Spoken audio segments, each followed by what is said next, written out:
ये जी चूज़े हैं, छोटे छोटे चूज़े हैं। बजाय कि आप फार्मी चूज़े लें, ठीक है, ये छोटे चूज़े लें, घर में पालें, बच्चों की रौनक भी है और ये फ़ायदेमंद भी है। इनको अपने घर में बच्ची को खुराक डालें, ठीक है। जब ये पल जाएंगे तो आप जितने रख सकते हैं उस हिसाब से आप इनको इस्तेमाल भी कर सकते हैं। हमने अभी बिल्कुल ये पिछले साल एक स्टार्ट लिया था, तो साफ़ शफाफ हेल्दी खुराक, बजाय कि आप कोई गंदी चीज़ खाएं। जैसे आजकल पोल्ट्री का माहौल है, ठीक है, घर के अंदर छोटा सा इस तरह का पिंजरा बनवा लें, ठीक है, और इनको रख लें। और ये दुकान वाले चिकन से आपको सस्ते पड़ेंगे। कोशिश करें घर में छोटी छोटी चीज़ें, जैसे क्यारी है, चूज़े हैं ये,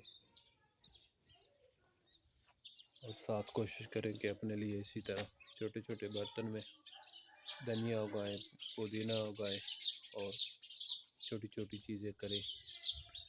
इससे एक्टिविटी भी होगी आपके लिए और आपकी बहुत सारी ऐसी जो बचत वाली चीज़ें हैं, बचत से भी ज़्यादा सफाई वाली।